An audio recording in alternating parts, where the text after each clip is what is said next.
가룟 유다의 거울, 내가 꿈꾸는 예수의 가치는, 거울에 대해서 설교하고 있습니다. 이 거울 더 미러 시리즈의 주제는 뭡니까? 외형적인 거울만 보지 말고 우리의 내면을 비추는 거울을 좀 만들자는 거예요. 할렐루야. 그 거울이 이 말씀이라는 거예요. 외형만 자꾸, 말씀도 외형을 자꾸 비춰요. 지금 한국 교회 안에, 우리 신앙에 이 말씀을 가지고 우리의 자꾸 외형, 어떻게 뭐 사는지, 성공하는 건지, 그걸 자꾸 비추려고 그래요. 그렇지 않아요. 말씀이 말하는 것은 우리 내면을 비추라는 거예요. 그것의 주체인 이 속사람을 비추라는 거예요.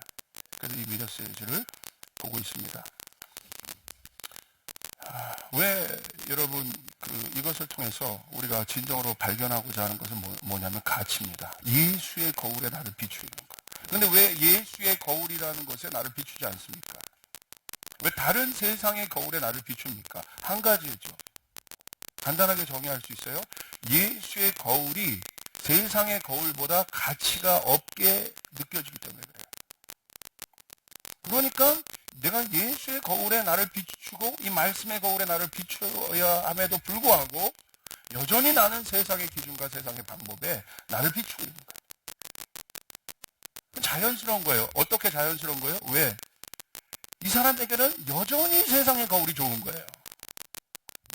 예수를 내가 믿긴 믿지만 이 예수의 거울에 나를 비춘다는 것 자체가 아직은 그렇게 내가 이게 가치 있게 여겨지지 않는 것이죠.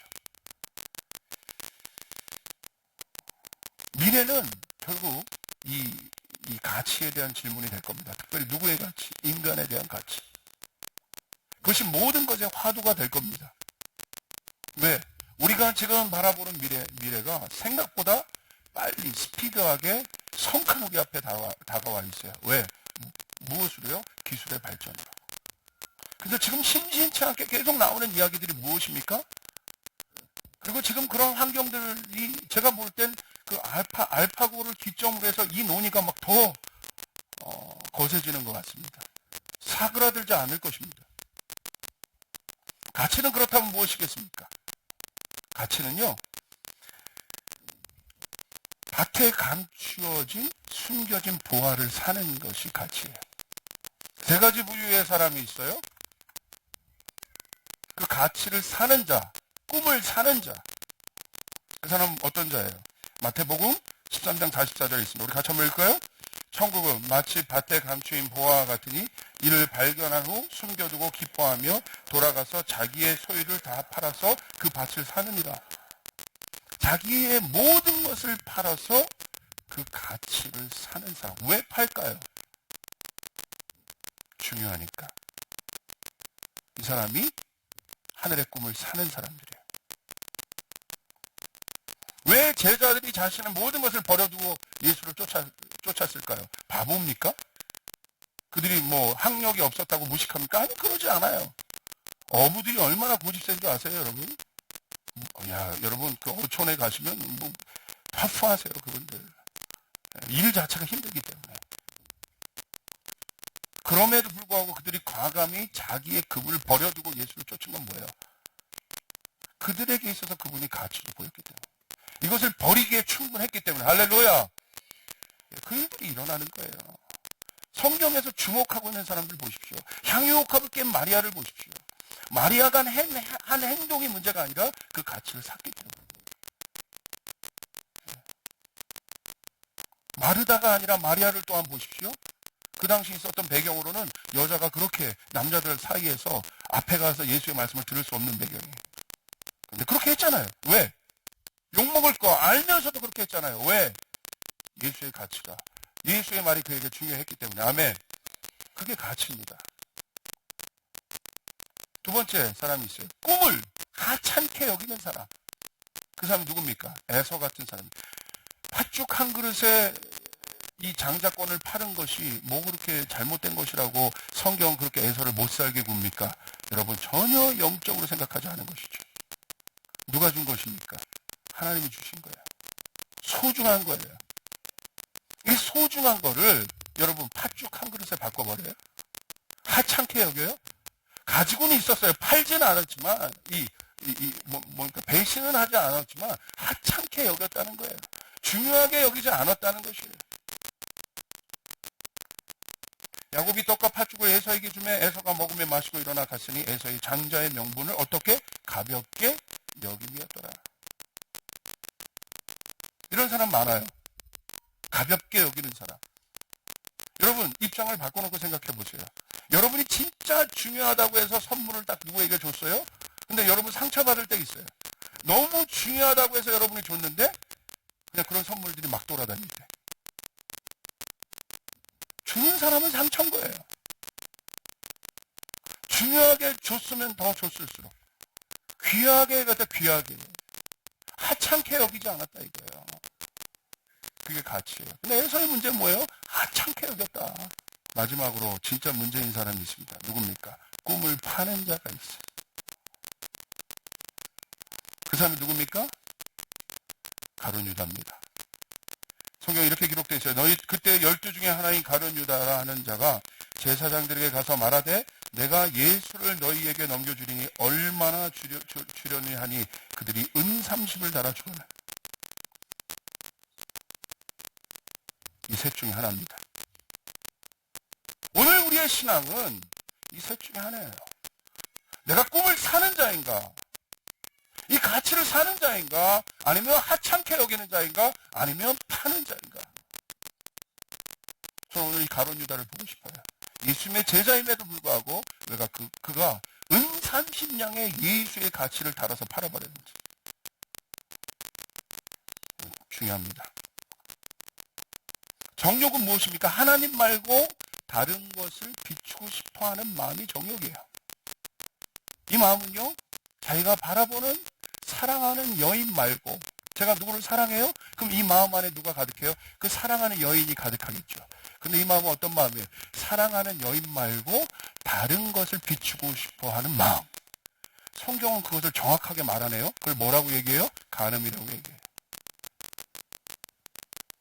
겉으로 율법에서는 겉모양의 범죄로 간음을 판단했지만 예수님 오셨다는 건 뭐예요? 여러분 굉장히 자유하고 뭐 그런 부분도 있지만 여러분 사실은요 어마어마하게 예수님 촘촘한 그물을 가지고 우리에게 다가오신 거예요. 뭐까지 지금 검증하십니까? 마음을 검증하시잖아요. 네 마음의 거울이 무엇을 비추고 있느냐? 겉으로는 형제를 사랑한다고 입으로 얼마든지 얘기할 수 있어요 우리가. 근데 속으로 네 형제를 미워하는, 넌 그건 살인하는 자다. 예수는 속을 찢는 분이에요. 속을 비춘 분이에요. 이게 신앙이에요. 여러분 교회 와서 여러분의 속을 비춰봐야 돼요. 하나님 앞에 와서 내 속을 비춰봐야 돼요. 여기 있는 목사가 속을 비춰봐야 돼요. 여러분 주님 앞에 비춰봐야 합니다. 비춰봐야 합니다. 오늘 나의 모습을 비춰봐야 합니다. 이 조이풀 교회는 그 교회가 되길 바랍니다. 그래서 많은 군중들이 모이는 것이 아니라 진짜 제자, 자기를 비추는데 주저함이 없는 제자들이 이곳에 가득하기를 주님의 이름으로 축복합니다. 아멘. 여러분 진짜 벽은요 외부가 아니에요. 하늘을 막고 있는 벽은 많은 사람들이 외적인 어떤 것에 있다고 생각하지만 여러분 왜 하늘의 역사가 내 안에 안 일어나는지 아십니까? 바깥의 외부적인 환경이 아닙니다. 내 내부의 벽이에요. 속사람이 문제라 이거예요.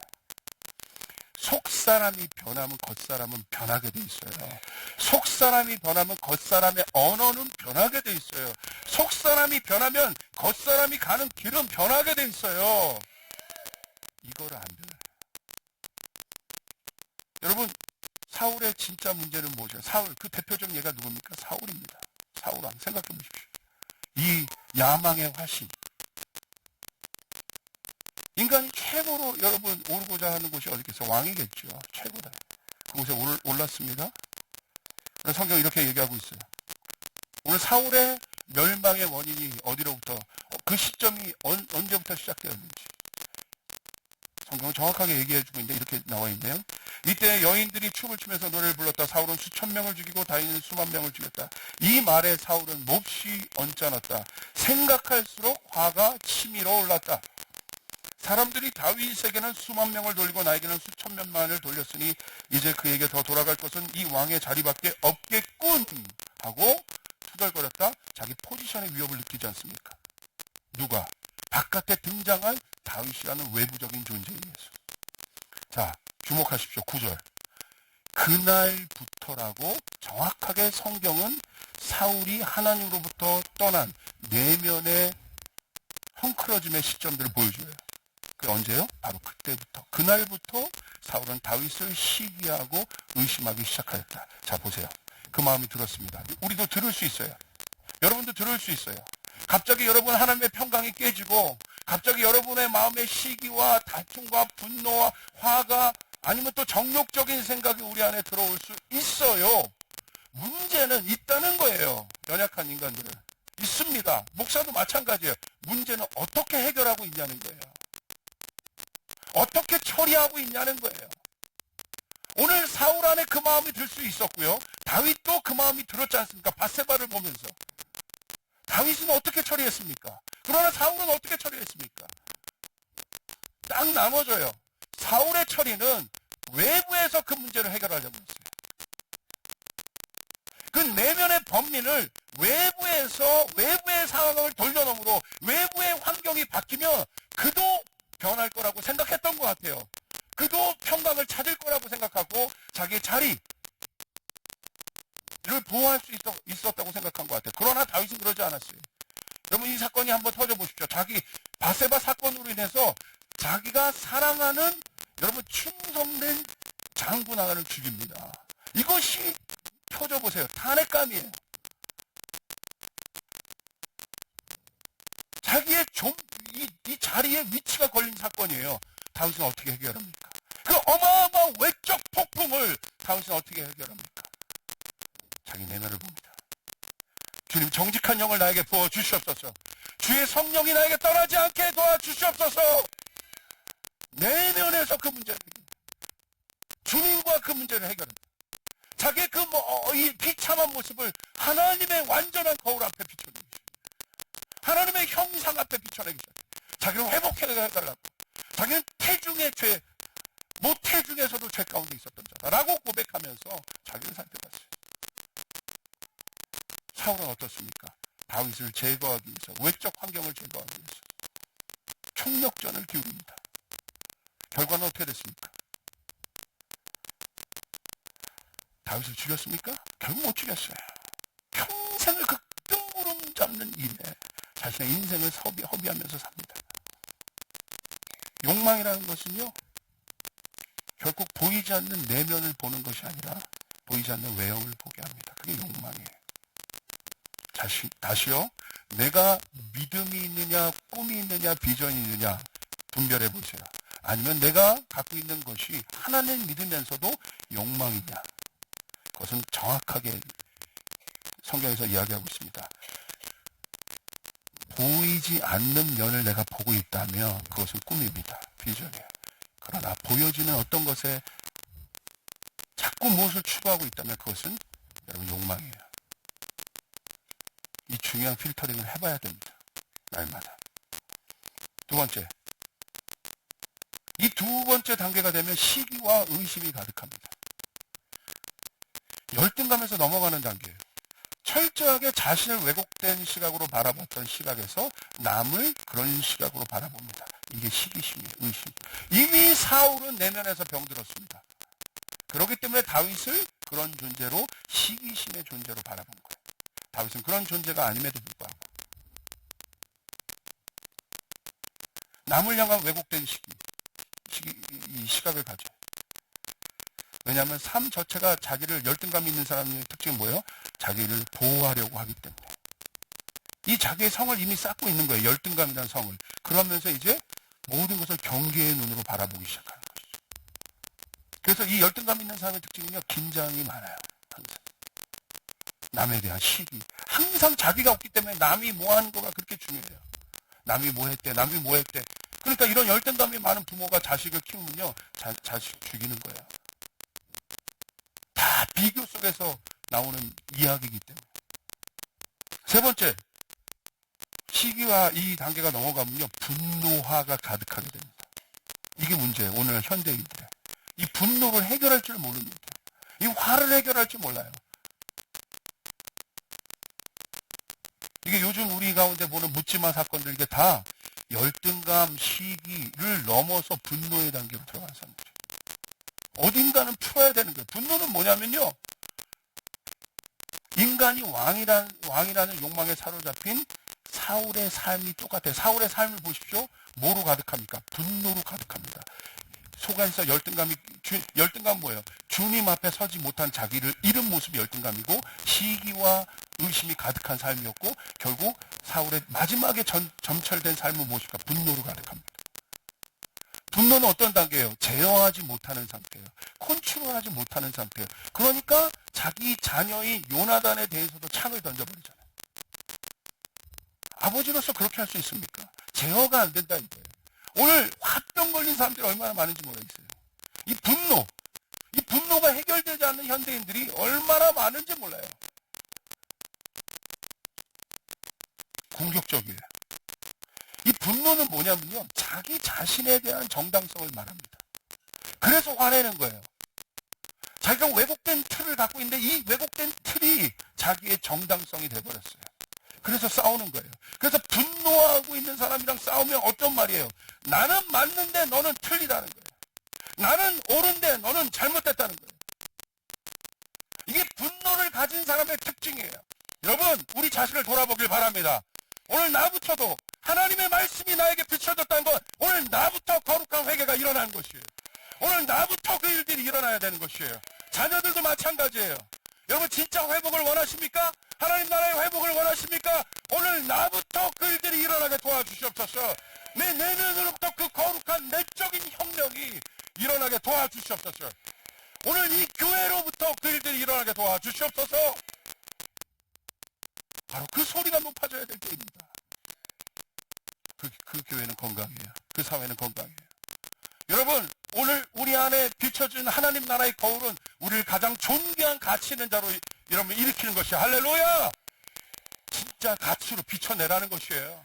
진짜 가치로 비춰내라는 것이에요. 진짜 생명으로 비춰내라는 것이에요. 아멘. 비춰내라는 것이에요.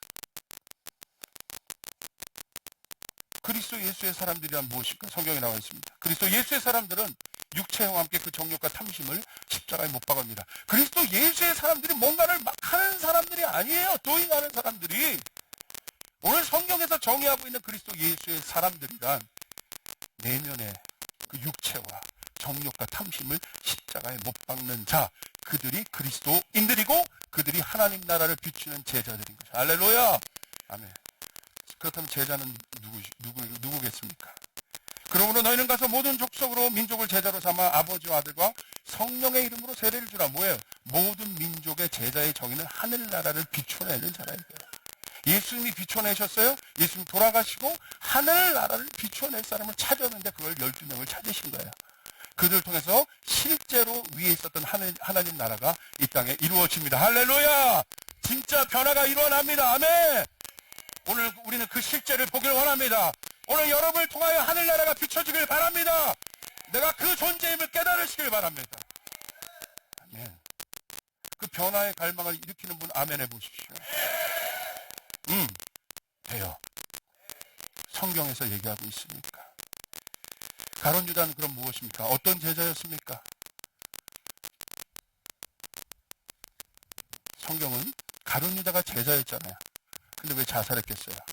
이 자살의 끝은 뭐였어요? 자기 욕망을 비춰냈기 때문에. 자기 욕망이 있었어요. 자기 꿈이 있었어요. 유대인의 해방들과. 그래서 가룟 유다가 예수님의 제자였지만 하나님 나라를 비춘 것이 아니라 자기의 욕망에 투영해서 예수를 계속해서 바라보기 시작했어요. 근데 어떻게 됐습니까?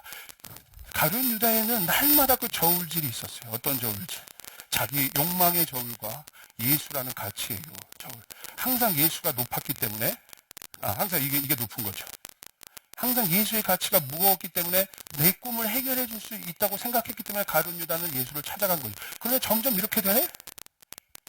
균형이 맞춰지네? 나나 예수나 뭐 별거 차이 없네? 내 꿈이나 예수의 꿈이나 별거, 내 말이나 예수의 말이나 별거 차이가 없네? 어떻게 됩니까? 이렇게 되는 순간. 뭐야? 아무런 가치가 없네. 내가 따라갈 가치가 없네. 나보다도 못하네. 바꿔버려. 팔아버려. 가룟 유다가요. 이 말씀에 여러분 주목해요. 왜 자살했을까요? 가룟 유다가.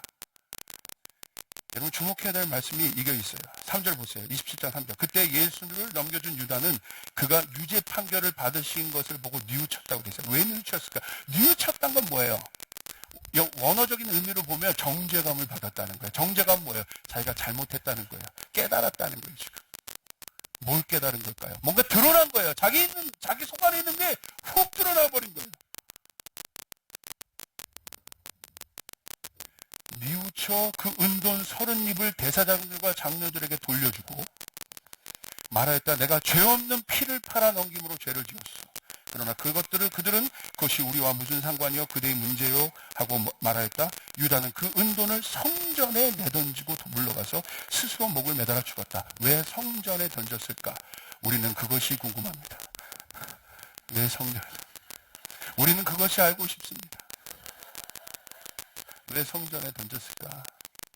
뭘 뉘우친 것일까? 무엇이 드러났길래 가룟 유다는 저렇게 화들짝 놀랐을까요? 그 원인의 단서는 마태복음 27장 9절 10절 밑에 있습니다. 우리 같이 한번 읽겠습니다. 시작. 그래서 예언자 예레미야를 시켜서 하신 말씀이 이루어졌다. 그들이 은돈 30입 곧 이스라엘 자손이 값을 매긴 사람의 몸값을 받아서 그것을 주고 토기장의 밭을 샀으니 주님께서 내게 지시하신 그대로다. 성경이 갑자기 이렇게 해석을 하네요. 예레미야를 시켜서 하신 말씀이 이루어졌다. 그 말씀이 어디에? 은전 30이 비밀인데 그것이 어디에 기록되어 있습니까? 이 말씀이 스가랴서 말씀에 기록되어 있어요. 스가랴서 11장 12절 13절 우리 같이 읽습니다. 시작. 내가 그들에게 말하였다. 너희가 좋다고 생각하면 내가 받을 내게 주고 줄 생각이 없으면 그만두어라. 그랬더니 그들은 내 품삯으로 은 30개를 주었다. 주님께서 내게 말씀하셨다. 그것을 토기장에게 던져버려라. 그것은 그들이 내게 알맞은 사기라고 생각해서 쳐준 것이다. 나는 은 30개를 집어 주의 성전에 있는 토기장에게 던져주었다. 예언이 나와 있습니다. 어떤 예언? 실패한 이스라엘의 목자가 받을, 여기서 말하는 품삯을 받았던 그 목자, 그 사람은 이스라엘의 왕입니다. 지금 실패한 이스라엘의 왕. 그래서 그 왕이 은전 30냥을 받을 것이다. 알고 있었어요. 유대인은 그날.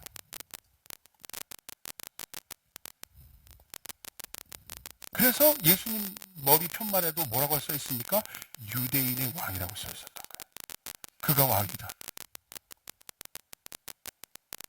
그런데 은전 30개를 팔았잖아요. 유다도 알고 있죠, 이 사실. 그들은 토라를 알고 있는 자들, 말씀을 알고 있는 자들. 여러분에게 제가 써드린 대로 그 말은 뭐냐면 유대인의 왕 이스라엘 목자로 인정받은 예수를 넘겨줄 테니까 그 자리를 내게 달라고 하는 가룟 유다의 요구인 거예요. 그 뒷거래입니다. 이미 은전 30이라는 이 30의 의미야. 가룟 유다는 누가 되고 싶었던 거야? 왕이 되고 싶었던 거야. 여러분, 예수님도 똑같은 시험을 당했습니다. 우리가 바라보고 있는 예수가 왜 중요할까요? 이 더 미러시러지. 사단이 예수님을 데리고 가장 높은 곳으로 올라갔습니다. 그리고 이렇게 얘기합니다.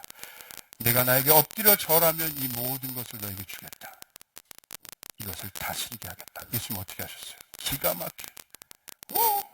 그때 예수께서 그에게 말씀하셨다.